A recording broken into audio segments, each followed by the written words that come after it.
Selamat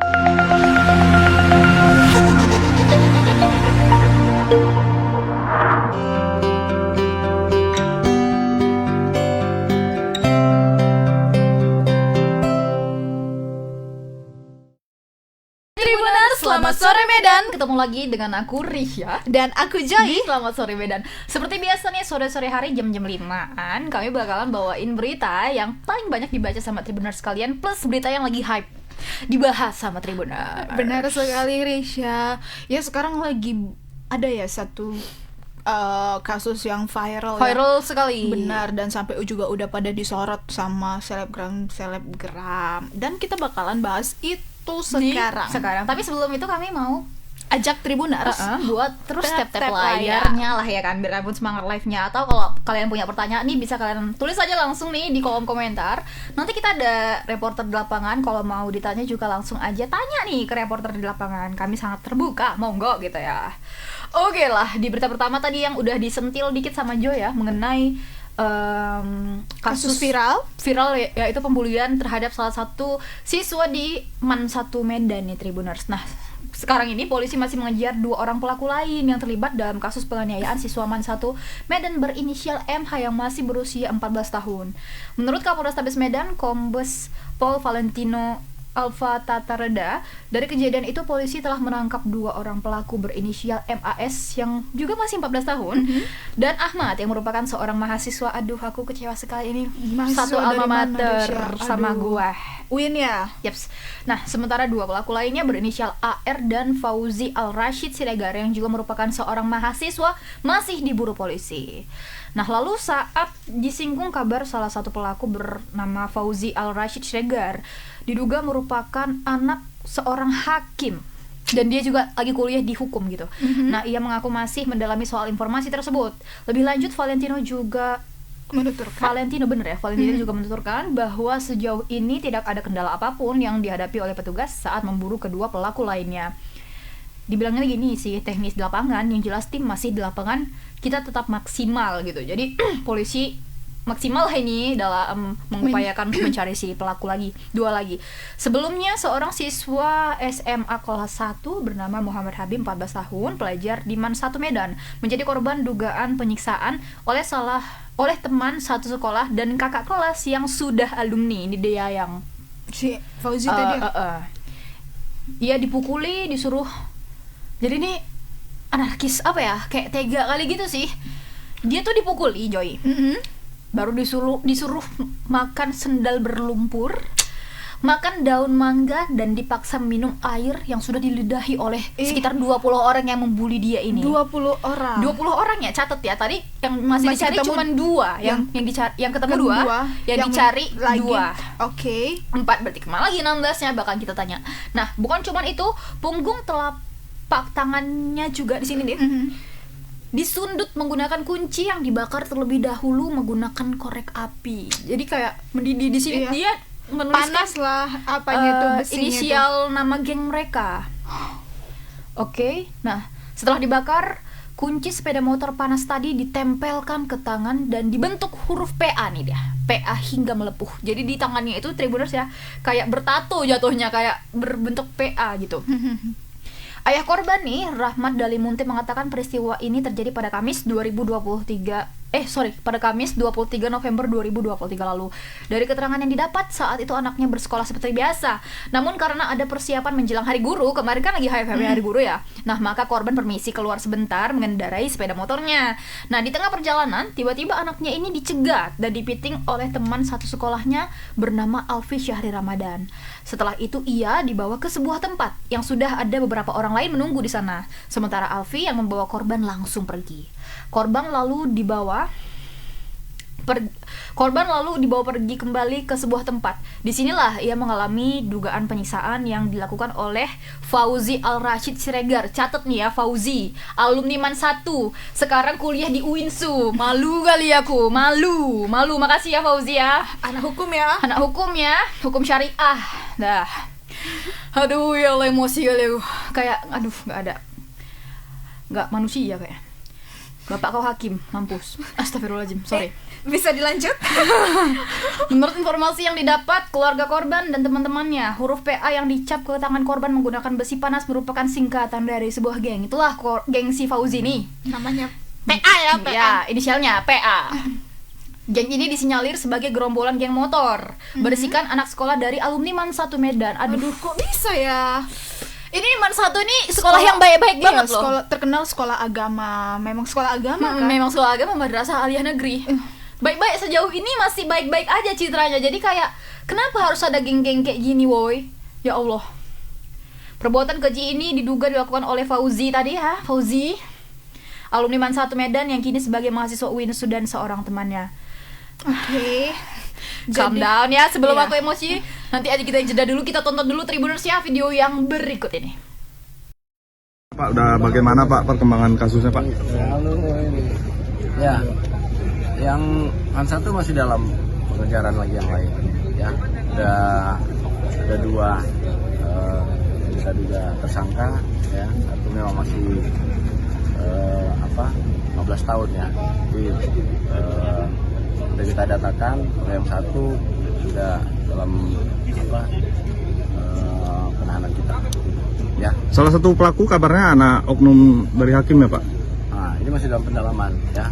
Ada beberapa lagi yang belum kita ambil. Ada kendala pengajarannya? Ya. Ya. Biasa ya teknis di lapangan. Yang jelas tinggalnya masih ada di lapangan. Ya. Kita tetap maksimal. Ya sudah 2 memang. Tapi tadi yang saya sampaikan ya di lapangan kan ada aja kendala-kendala. Tapi kita tetap. Pak, pemicu perundungannya apa nih Pak? Ya. Pemicunya apa Pak? Ya, ini sebenarnya berita awalnya yang memang menyatakan dia pelajar ya. Tapi kalau dari kasus-kasus yang lain banyak juga korban pelajar. Tapi kalau TKP-nya kan memang di luar. Ya. Ini memang dalam pendalaman kita ada informasi juga ada kelompok-kelompok bermotor. Ya, jadi kita sedang dalami lah. Ada kaitannya dengan geng motor juga. Kelompok bermotor saya bilang ya, karena memang banyak kelompok-kelompok ya. Kita nanti geng motor itu setelah kita dalami lagi ya. Ke depan Pak, Polres. Oke. Ya, ini udah turun lah kayaknya emosi Risha ya. Udah bisa aja tanya ya sama reporter kita di lapangan ada Bang Alfiansyah. Alfiansyah. Halo Bang, selamat sore. Selamat sore Bang Alfiansyah. Terus selamat sore Isa dan Roy. Kayak rambut baru lagi ya Bang? C.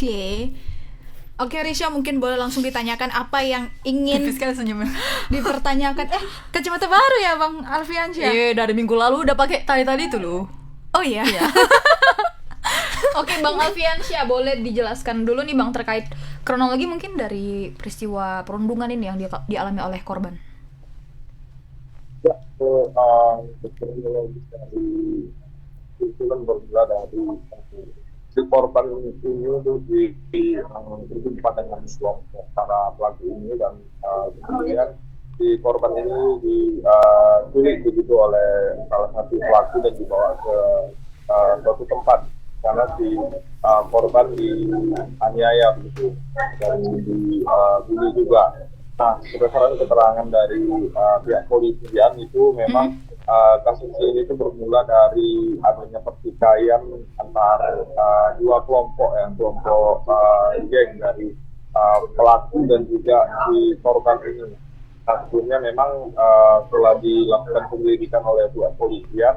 Nah, sebelumnya didapati bahwasannya kedua kelompok antara kelompok pelaku dan kelompok si korban ini sempat bercekcok begitu. Nah, Oke, Bang Alfiansyah, wait, sorry dipotong kali Bang. Berarti si korban ini juga punya geng ya Bang?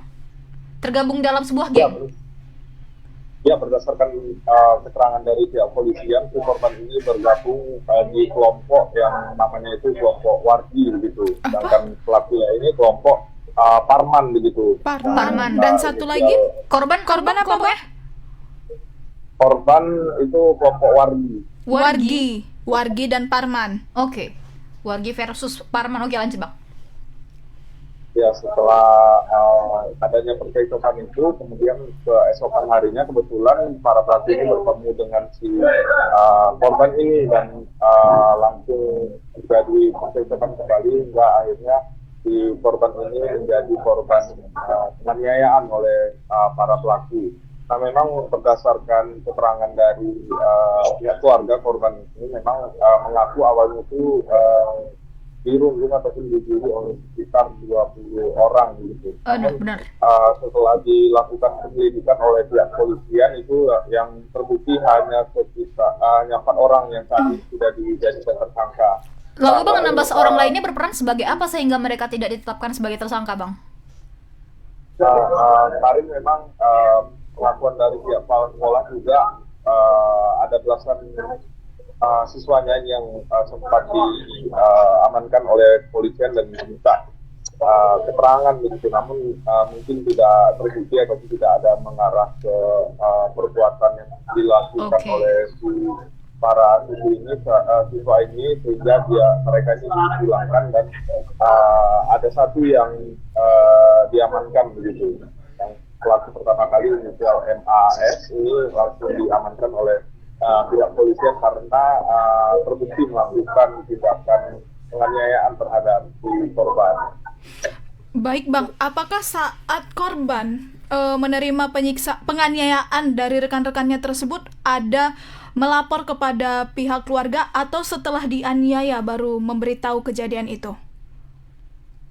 Ya, memang kasus ini tuh viralnya setelah pihak keluarga itu membuat laporan ke Polresta Medan karena awalnya si korban ini mengadu kepada orang tuanya dan menunjukkan bekas-bekas luka bakar di tangannya itu yang berbentuk huruf PA itu. Setelah itu keluarga pun langsung membuat laporan dan kemudian dari keluarga juga sempat memviralkan kasus ini ya sehingga menjadi perhatian kita bersama. Gitu. Oke. Bang, untuk tersangka yang sudah diamankan itu ada si Fauzi dan siapa satu lagi, Bang? Untuk si Fauzi ini sampai saat ini masih dikejar oleh pihak polisi. Dia yang masih dikejar. Apa yang membuat polisi belum mendapatkan pelaku ini, Bang? Ya, polisi juga sudah sempat mendatangi rumah dari pelaku ini, namun yang bersangkutan ini tidak sedang berada di tempat sehingga polisi masih bisa mencari keberadaannya di beberapa lokasi yang dicurigai oleh polisi tempat pelarian dari pelaku. Oke, baik Bang. Ada tidak barang-barang pribadi dari korban yang mungkin dirusak atau diambil oleh para pelaku? Untuk barang-barangnya tidak sampai sejauh ini kita belum mendapatkan informasi ya akan apakah ada barang-barang yang hilang. Namun semua pengakuannya itu si korban ini hanya mendapatkan penganiayaan. Kekerasan penganiayaan, oke. Baik Bang. Pelakunya ini kan salah satunya adalah teman korban yang sama-sama berasal dari MAN 1. Apakah sudah ada sanksi yang diberikan oleh MAN 1 kepada pelaku? Ya, kalau untuk sanksi itu belum sampai sejauh ini belum ada begitu dari pihak sekolah. Namun pihak sekolah masih menyerahkan kasus itu kepada pihak kepolisian begitu. Mungkin setelah kasus ini gitu ataupun dilimpahkan ke pengadilan mungkin akan diberikan sanksi juga ya. Kita masih menunggu juga keterangan update-nya bagaimana tekstur. Bagaimana keadaan korban Habib MH sekarang, Bang? Yang itu sudah melakukan ini ya. Boleh diulang, Bang? Maaf, Bang. Ya, untuk korban sendiri saat ini sudah mulai selesai ya tangannya yang berangsur-angsur membaik. Masih di rumah sakit ya, Bang ya? Atau udah pulang ke rumah? Sudah pulang ke rumah gitu. Kemarin juga kita kembali dia di rumah gitu. Belum berkegiatan sekolah ya, Bang? Ya, untuk sampai saat ini mungkin belum ya karena masih pemulihan juga. Oke, Bang. Ada tidak pendampingan psikologi terhadap korban? Ya, untuk pendampingan psikologi itu sepertinya belum ada ya karena masih untuk pendampingan itu melalui pihak keluarga ini. Oke Bang, ini kan melibatkan dua instansi ya sebenarnya kan, dari pihak MAN juga sudah memberikan keterangan. Nah dari pihak UINSU-nya gimana Bang? Apakah mereka membenarkan kalau si Fauzi ini adalah mahasiswanya, lalu ini Fauzi kan menghilang nih, apakah dia ada berkuliah kah atau bagaimana, kapan terakhir dia kuliah? Boleh dikasih informasinya? Kemarin memang sempat kita konfirmasi juga ke satu pintu, mereka itu membenarkan bahwasanya si salah satu pelaku ini merupakan mahasiswa aktif di Mahasiswa aktif, oke. Di UINSU, oke. dia di namun sampai saat ini belum diketahui secara pasti juga apakah dia masih berkuliah atau tidak, namun tidaknya itu dia sudah melarikan diri lah atau tidak kuliah, karena kan polisi juga masih melakukan pengejaran gitu terhadap si pelaku. Nah, apakah si Fauzi ini satu-satunya anggota geng yang pada saat itu terlibat penganiayaan yang dia itu adalah paling tua sehingga dia mungkin ketua geng atau gimana Bang? Ada dapat info nggak? Ya, informasi yang beredar itu memang diduga si Fauzi ini lah menjadi Dalangnya ya. Baiklah. Baik, terima kasih Bang Alfiansyah atas laporannya. Kami berharap yang cepat ketemu ya para pelaku yang masih buron. Iya, benar-benar. Selamat. Dan si korban juga membaik dan gitu aja, merasa aman juga lah untuk jangan ada berkegiatan kembali. dapat intimidasi dari Lainnya pihak dari manapun. Iya benar. Oke Bang Alfiansyah, terima kasih banyak atas informasinya. Selamat bertugas kembali. Selamat sore. Oke, Tribuners. Kalau dipikir-pikir ini kasusnya gimana ya Joy? Masih muda, pelaku-pelakunya juga aduh masih belasan, puluhan tahun, 20-an. Tapi kok kayak kejam kali gitu. Lagi-lagi ya anak petinggi-petinggi negeri ini. Kemarin David Ozora. Aduh udah banyak kali sih. Iya, Ahirudin. Baru ini mulai lagi di Medan. Anak hakim Anak ya. hakim. Seharusnya sih itu gampang kalau memang benar dapat Iya, saling benar. lobby-lobby ya kan. Karena kayak aduh, dan dia juga tempe sekali ya, kamu abis nganiaya anak orang kamu melarikan diri. Tapi memang terlepas dari itu Joy, kita juga tidak bisa memungkiri pasti kan ada Gejolak. kalau ada api pasti Ada. kalau ada asap pasti ada api kan. Apa penyebabnya seperti Apapun itu. penyebabnya, tapi ini yang mereka lakukan itu fatal ya Tribuners. Memang kami juga nggak langsung membela korban karena pasti ada hal lah di balik itu, tapi balik lagi yang dilakukan mereka ini sangatlah tidak dibenarkan. Toh nanti geng-gengan kayak gini selalu balas-balas dendam nanti gengnya si korban ini juga balas dendam ke si pelaku, geng pelaku. Konyol loh menurut aku Risha, kayak udah dipukuli, bibir dia digituin, disuruh makan hal-hal yang aneh, dibuat dibakar lagi. Apa sih, kayak mau aneh dibuat kali. sefatal apa anak orang gitu kan. Apa nggak takut? Tapi itulah Joy, karena kan pelakunya masih muda-muda sekali ya. Mereka belum bisa mungkin berpikir yang panjang gitu. Jadi senekat itulah perlunya pendampingan orang tua ya, Benar sekali. Pendampingan guru di sekolah. Kalian sekolah kan? Ya, lanjut Oke, ya. kita langsung berita kedua. Oke, Tribuners. Berita kedua ini udah pernah juga kita bawain, dan kita kemarin berharap ada update kasusnya, dan ternyata udah ada ya. Jadi puluhan massa tergabung dalam Forum Masyarakat dan Mahasiswa Peduli Pendidikan Sumatera Utara menggelar aksi di depan kantor Gubernur Sumatera Utara di Jalan Diponegoro Medan pada Kamis 30 November 2023. Atas kasus apa? Ini terkait dengan kasus kekerasan rumah tangga atau KDRT yang dilakukan Kepala Seksi SMA Cabang Dinas Pendidikan Sumut di Kabupaten Labuhan Batu bernama Aprianto. Nah, jadi dalam aksi itu tampaklah hadir anak Aprianto, yaitu Miftahul Jana, yang ikut berorasi sebagai korban. Miftah meminta ke pejabat gubernur untuk mendengarkan aspirasinya. Nah, jadi Tribuners, kasusnya ini sedikit kita review. Ada seorang ayah yang berselingkuh, terus ketahuan sama anaknya Kemarin. Anaknya ini mendapat kasus KDRT pula lah, mendapat kekerasan dari si ibu tiri, selingkuhan ayahnya, benar. Belum jadi ibu tiri ya? Belum jadi ibu tiri, tapi katanya nikah siri mereka. Oh, ayahnya ini udah nikah siri.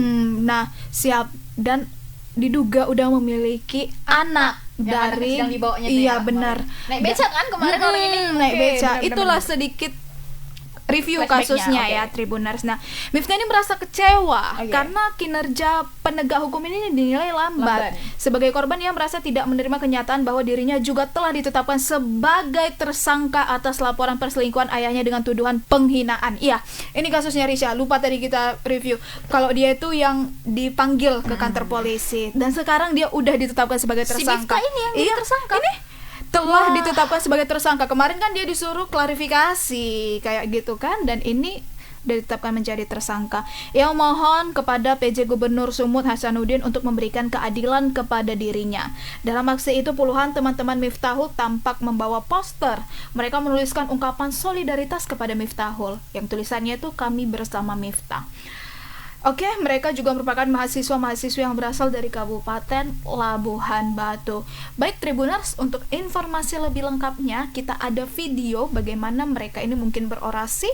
Kita tonton video berikut ini. Saya berhadir di aksi kali ini sebagai korban untuk meminta Bapak PJ Gubernur untuk berhadir menghadap kepada kami karena saya sebagai korban tidak mendapatkan keadilan. Ayah saya yang bernama Aprianto sekaligus pejabat Kasih Pendidikan SMA Labuhan Batu Cabang Dinas Pendidikan Provinsi Sumatera Utara sampai saat ini masih menjabat dan tidak mendapatkan sanksi apapun. Saya sebagai anak dan sekaligus korban dan adik-adik saya serta ibu saya yang menjadi korban juga sampai saat ini tidak mendapatkan keadilan dan juga informasi balik dari pihak atasan ayah saya sendiri. Saya mohon kepada Bapak PJ Gubernur agar membersamai kami di sini, memberikan kabar yang seadil-adilnya. Saya rasa inilah permohonan saya, Pak. Tolonglah Pak diindahkan. Terima kasih.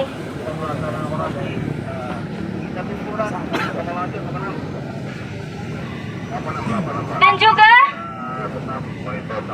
saya ditetapkan juga sebagai tersangka atas tuduhan penghinaan yang dilaporkan oleh selingkuhan ayah saya sendiri.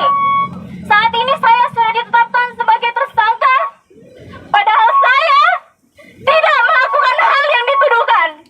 Bagaimana pihak kepolisian bisa menetapkan saya sebagai tersangka sementara tidak ada bukti yang bisa terfaktakan saya mengatakan apa yang dituduhkan oleh selingkuhan ayah saya sendiri.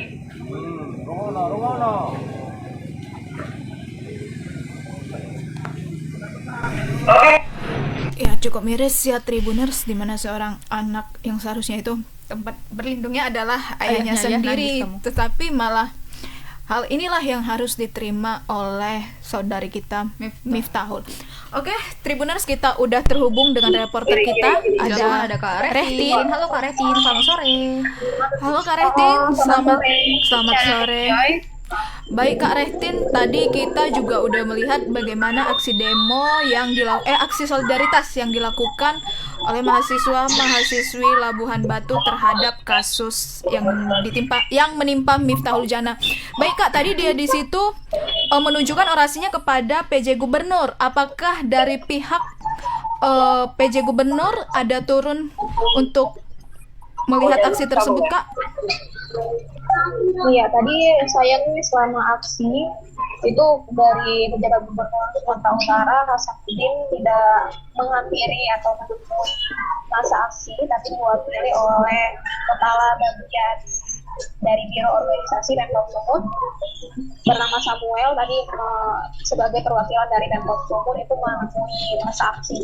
Jadi karena beliau juga merupakan perwakilan, beliau hanya bisa menampung dan mencatat semua aspirasi yang disampaikan oleh mahasiswa dan juga dari Miftahul Jana sebagai korban untuk disampaikan nanti kepada pihak Pemkab Sumut dan juga pejabat gubernur Hasanuddin. Baik Kak, ini kan Miftahul ini udah ditetapkan sebagai tersangka. Itu bagaimana Kak proses penetapannya? Karena sebelumnya kan di kasus sebelumnya itu dia hanya diminta untuk klarifikasi mengenai kasus yang dilaporkan oleh selingkuhan ayah tirinya. Boleh dijelaskan kepada Tribuners Kak? Iya, jadi memang mirip sekali ya yang disampaikan tadi oleh Mifta saat beliau melakukan orasi, dan Mifta menyatakan bahwa saat ini statusnya sudah ditetapkan sebagai tersangka. Padahal berdasarkan pemeriksaan yang dilakukan oleh pihak kepolisian dengan pemanggilan Mifta sendiri, itu bukti-bukti yang disampaikan dari pihak yang melaporkan, yaitu dari selingkuhan Aprianto ini sendiri menyatakan bahwa semua bukti yang disampaikan itu semua bisa dibantah oleh Mifta. Jadi nggak ada bukti yang valid, bukti yang tidak dibantahkan, tapi tetap ditetapkan sebagai tersangka. Gitu. Jadi, apa saja bukti yang diserahkan oleh pelapor ini, Kak? Ya, tadi Mifta sempat menyampaikan bahwa bukti-bukti tersebut berupa perkataan Mifta. Perkataan Mifta saat beliau menemui atau memergoki Aprianto beserta selingkuhannya. Pada saat memergoki itu kan ada beberapa kata-kata yang terlontar oleh gitu. Dan itu yang disampaikan oleh selingkuhannya itu. Tapi kata-kata itu sendiri bisa dibantah oleh Mifta bahwa tidak ada tujuan-tujuan yang lain selain karena kekesalan dan kekecewaan dia dari perilaku ayahnya. Berarti terduga selingkuhan ayahnya ini Kak merekam? Iya, apa ada bukti fisiknya? Nah, itu yang menjadi permasalahannya, bahwa tidak ada bukti fisik sendiri, hanya berupa pandangan mereka saja. Pandangan Tapi mereka. Ini perlu dikonfirmasi lagi ke pihak kepolisian seperti apa bukti yang memang disampaikan oleh si selingkuhannya ini, karena itu berdasarkan keterangan dari si Mifta. Ini berdasarkan keterangan dari Mifta. Oke. Keterangan dari Mifta seperti itu. Kapan Mifta ditetapkan sebagai tersangka, Kak? Tadi beliau mengatakan sekitar beberapa hari yang lalu ya. ditetapkan sebagai tersangka. Oke Kak, ada tidak ini kan si bapaknya Pak Aprianto ini kan udah ditetapkan juga ya sebagai tersangka Kak. Ya, dan masih aktif bekerja. Kakak ada informasi nggak? Itu memang benar dia masih aktif bekerja atau sebenarnya udah mungkin di diskors atau dinonaktifkan sementara? Iya, jadi berdasarkan informasi terakhir memang keputusan dari pihak Dinas Pendidikan Provinsi Sumatera Utara terhadap Pak Aprianto ini memang bukan pemecatan ya, hanya pencopotan dari jabatannya. Jadi sehingga beliau sudah tidak menjadi kepala seksi pendidikan SMA di Kabupaten Labuan Batu, tapi diturunkan. Jadi sudah tidak ada jabatan lagi, tapi tetap statusnya masih pegawai biasa. Jadi tetap bertugas meskipun tidak menjabat lagi sebagai kepala seksi pendidikan SMA. Baik. Oke Kak, apa pasal yang disangkakan kepada Mifta ini dan ada nggak ancaman hukuman penjaranya? Kalau untuk Mifta sendiri itu penghinaan terhadap selingkuhan, yaitu pasal penghinaan. Tapi kalau untuk hukuman penjaranya secara detail kami tidak menanyakan kepada Mifta ya. Tapi sepertinya pasalnya itu tidak sampai di penjara karena di bawah 5 tahun hukumannya. Baik. Nah, untuk Pak Aprianto ini kan juga dia ini ditetapkan juga sebagai tersangka KDRT ya Kak. Itu ada nggak update kasusnya, kapan mungkin putusan mengenai hukumannya? Iya, untuk Pak Aprianto sendiri dia disangkakan 2 pasal ya. Yang pertama pasal terkait KDRT, kemudian yang kedua pasal terkait perzinahan. Nah, dua-duanya ini beliau sudah ditetapkan sebagai tersangka. Jadi tersangkanya itu terhadap 2 kasus, tapi tidak di penjara karena hukumannya juga di bawah 5 tahun begitu dari keterangan Kapolres Labuan Batu. Oh, tidak di penjara. Tapi perlu diselidiki lagi ya, Tribuners. Untuk kasus ini. Oke, baik Kak Rehtin, terima kasih atas laporannya. Kami berharap untuk update kasus selanjutnya mengenai bagaimana kasus Miftahul dengan ayahnya. Terima kasih Kak Rehtin, selamat beraktivitas, Terima kasih, selamat sore. Jaya Indonesia. Selamat sore. Ya itu tadi keterangannya, di bawah 5 tahun kemungkinan. Tapi nama dia tuh udah menjadi jelek kan? Benar lah. Udah ada catatan kepolisian dia Iya. kriminal, Cok, gitu. Kayak aduh. Tapi aku heran loh, ini Tribuners yang masih berdasarkan pengakuan dari Kak Miftah ya, yang dia katakan kalau dia itu ditetapkan sebagai tersangka tanpa bukti. How Buktinya itu come? hanya keterangan dari si Iya. pelapornya. Kalau misalnya dia maki saya, dia bilang ini Iya. kayak bisa. Nah, tapi Serius. mungkin itu masih pengakuan dari Kak Miftahnya ya. Benar. Kami bakalan menyelidiki lagi dari pihak Polres di sana mungkin. Benar, Polres Labuhan Batu, saya berharap penuh bagaimana penyelidikan kasus ini ya. Sehingga si Miftah Iya. ini ditetapkan sebagai tersangka itu dari mana dasarnya? Tolong didalami. Dan Dan tadi kok kita emosi aja ya? benar. Dan kayak gini kalau kabarnya simpang siur seperti ini harus dibuat klarifikasi loh. Bagaimana mungkin ditetapkan sebagai tersangka tapi hanya berdasarkan lisan lah ya kita bilang. Kalau gitu berarti gampang aja dong kita Iya. melapor apapun. Pencemaran nama baik pun harus ada loh buktinya. Benar. Kamu ngata-ngatain saya dari chat, dari ranah publik, dari komentar tuh harus ada buktinya. Tribuners kena undang-undang ITE ya. Benar. Tapi ya Ya semoga memang betul-betul lah sesuai prosedur ya. Ya Polres Labuhan Batu saya berharap penuh. Saya yakin kalau pihak kepolisian Polri ini keren loh, mereka itu instansi Polri ini nggak mungkin lah sembarangan. Dan untuk case ini jangan kita membuat celah lagi dari masyarakat nanti berpikir yang lain-lain terhadap instansi Polri. karena saat ini pernah goyang nih kepercayaan Iya. publik, tapi udah balik lagi membaik dan semoga aja terus membaik ya. Terus percaya nih kita sama pihak kepolisian ya, bahwa polisi kami Bravo memberi Polri. kepercayaan penuh nih 100% kepada kalian semua. Love. Oke. Nah, ini di berita akhirnya daripada terus-terusan emosi dengan dua berita kita ini. Ini apa ya? kok Ini kayaknya tensiku naik? Apa Iya. karena baru makan daging? Oh, baru makan daging rendang ya, Tribuners.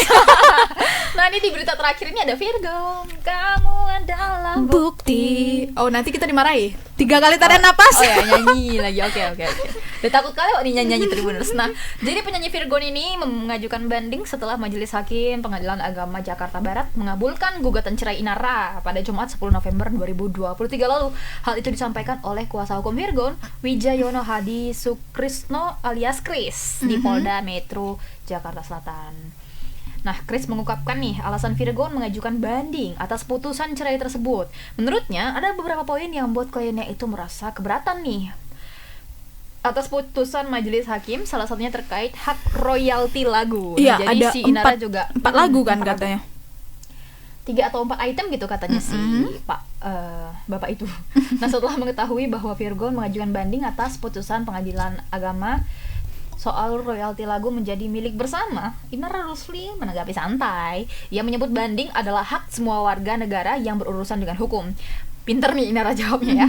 Inara Rusli sudah tahu bahwa Virgon mengajukan banding terkait royalti itu lewat kuasa hukumnya Wijayono Hadi Sukrisno pada 24, saya nggak nampak Bu, November lalu. Kok Nah. kayak susah kali ya? Melansir dari video wawancara di kanal YouTube Intens Investigasi pada Rabu, Inara Rusli dan kuasa hukumnya mengaku siap mengawal proses hukum di level pengadilan tinggi. Dalam perceraian Virgon makin ruwet nih setelah Inara mengajukan nafkah mutah dan idah 12 miliar rupiah. Ica tahu nafkah mudah dan itah ini Nafkah mutah nggak tahu, kalau masa idah tahu. Nah, angka ini dinilai terlalu fantastis. 12 oleh miliar. keluarga Ya. Virgon ya. Total yang dibayar 12 miliar. Wow. Beredar pula selentingan yang menyebut Inara Rusli mengajukan royalti karena itu tercantum dalam perjanjian pernikah. Waduh, yang mengatur pembagian harta. Ia membantah kabar tersebut. Berarti mereka udah ada perjanjian pernikah ya? Tapi kan dibantah. Oh, Iya membantah. karena itu tercantum dalam perjanjian pernikah. Ia membantah kabar tersebut. Jadi Oh, ya oke, wajar oke, lah ada yang menyerang, ada membela seperti itu kan. Karena 12 miliar mungkin itu angka yang cukup fantastis yang harus dibayarkan. Apalagi yang kalau aku baca ya yang 3 sampai 4 lagu itu Menyangkut sebenarnya anak ya? bukan, itu lagu yang terinspirasi Dari Inara. Inara. Bukti, dan bukti. keluarga kecil mereka lah. Tapi cukup pinter loh menurut aku Inara dan kuasa hukumnya. bisa mengklaim royalti lagu tersebut. Karena kita lihat ya artis-artis lain banyak loh yang cerai dari penyanyi, itu dia ya cuman harta gono gini, bisa rumah, bisa villa, bisa lagu mobil. ya? Ini lagu, apalagi lagu Virgon kan baru-baru ini viral lagi kan di TikTok dan Media ya, sosial lainnya. dan media sosial lainnya seperti itu. Jadi membuat why not mencari kesempatan itu menurut aku cukup pintar Cerdik. dan cerdik ya. Dan itu sah-sah saja kan di mata hukum, tidak menyalahi Apa aturan. lagunya Bukti? Baru yang anaknya siapa? Surat cinta untuk Starla. Starla. Satu lagi, 2 lagi lupa deh. Itu ada 4 lagu, kalau 3 atau 4 lagu lah seperti itu. Dan royaltinya itu seumur hidup Boris ya. Bayangkan kayak mana itu, misalnya kalau di YouTube kan semakin nggak mungkin semakin menurun viewers, pasti Pasti nambah. semakin nambah. Year by year, day by day pasti bakalan meningkat. Ada uangnya dan harus dibagi. Benar. Itu kalau gitu dibagi 2 atau kayak dikasih semuanya ke Inara? Kayaknya bagi 2 Bagi 2 gitu ya, bagi-bagi royal. Ya sih. setengah. Ada lah mungkin persenan Oh, yang oke, ditetapkan persenan, kepada Inara dan keluarga ya, seperti tadi nafkah juga diminta ya untuk anak-anak. Ya memang sebenarnya perceraian itu seperti itu kan, kok dalam Islam anak tetap dinafkahi sampai menikah ya. Hak asuh anak itu sampai ya dia lepas tanggung jawab dia menikah. Seperti itu. Oke, Tribuners, Semoga ini ya menemukan titik terang jalan tengahnya nih gimana mengenai permasalahan Inara dan Virgon ini ya, semakin memanas ini tampaknya. Nggak ada alur-alur juga ya. Ada nggak menurut Jay? kayaknya enggak sih. Nggak ya. Dia gini kan bacanya tuh kayak Virgo mengajukan banding, kirain dia nggak mau Banding cerai. Rupanya royaltinya itu. Royalti. Baiklah Tribuners, itu dia ya 3 berita utama kita yang udah kita bacain dan kita bahas sama-sama Tribuners, sama-sama reporter kita di lapangan juga. Nah, untuk mencari atau mau tahu lagi lebih dalam mengenai informasi-informasi yang ada di Medan, di Indonesia, Atau di di luar negeri, mancanegara, kalian bisa langsung aja ke portalnya Tribun Medan di www.medan.tribunnews.com atau bisa di media sosialnya di Ya, sini ada di bawah ini. atau bisa langsung aja download aplikasi Tribun X di Play Store maupun di App App Store. Oke, aku Isha Dan aku Joy. beserta kru yang bertugas pamit undur diri. Bye Tribuners.